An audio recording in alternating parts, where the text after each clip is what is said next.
And we're back with Chapter 8 of the Complete Guide to Buying a Home. We're talking about shopping for a home loan. So once again, I'm going to make a couple of quick points, then I'll let you jump in and read the chapter and ask your questions, and I'll use your questions to record more videos for you.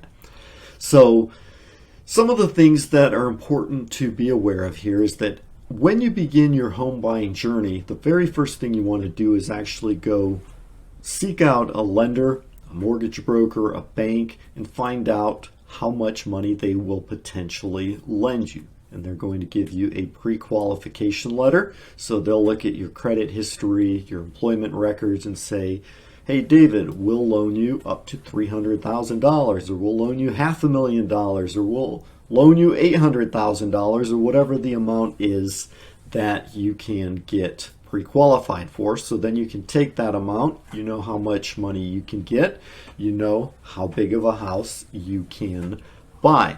So you'll take that pre-qualification letter and actually use it to prove to the seller, the homeowner that you want to negotiate with, make an offer on, that you are pre-approved for that amount, which is something that often sellers do want to know, because they don't want to accept your offer and then you go and try to get your loan and you're not able to because you never would have been qualified for that much money.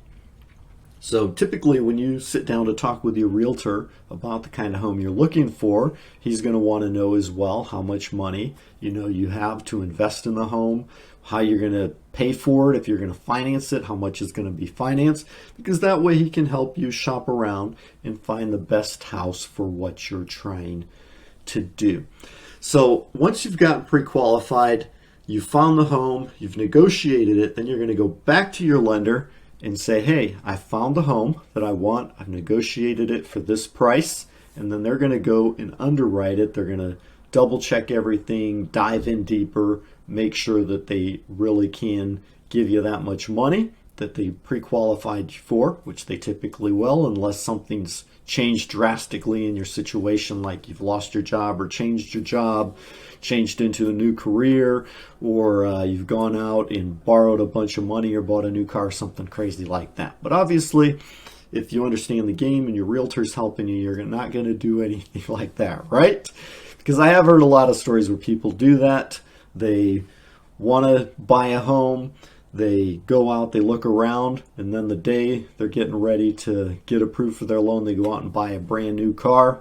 And then, of course, that affects their loan to debt ratio, and they are no longer approved. And then the realtor is really, really mad. I have seen that happen, and the realtor was really, really mad because he told the guy not to do that, and the guy went ahead and did it anyways. But anyways, that kind of stuff will just mess up your chances of actually getting the home that you wanted to. So the loan is going to be contingent upon the property, because the house that you're buying will serve as collateral. So that's why the final approval won't go through. You won't get that from your lender, your bank, or your mortgage broker until you've actually negotiated the home. So once everything's good to go, the bank's been approved, you're allowed to close on the property, and then you'll get your keys.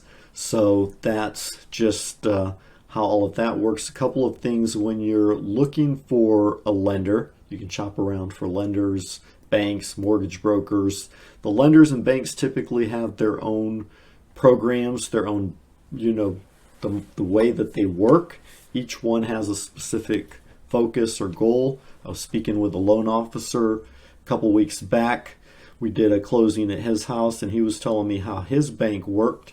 They focus specifically on remodeling homes, getting money for those remodels. You have banks, lenders that focus specifically on people who need down payment assistance programs. There's all different kinds of programs out there, money that you can get, different kinds of loans based on your needs. So you just need to find the right one for you, which is where a mortgage broker can come in. A mortgage broker is an independent third party who works with lots of different banks and lenders, so they can actually discuss your needs, help you find the right loan for you. So just be careful. You don't want to take the first loan that you get nor do you want to take the cheapest one, because I have heard of stories where people get the cheapest loan. It's got the lowest interest rate, but because they don't have the back end, the support, the staff to move everything through quickly, people ended up losing out on the houses they were trying to buy because their loans weren't approved in time. So just some things to look out for. Make sure to get reviews. Make sure you're looking at your options. And that's what we're discussing in this chapter. So go ahead, read through it, ask your questions, leave your comments below, and I look forward to seeing you in the next video.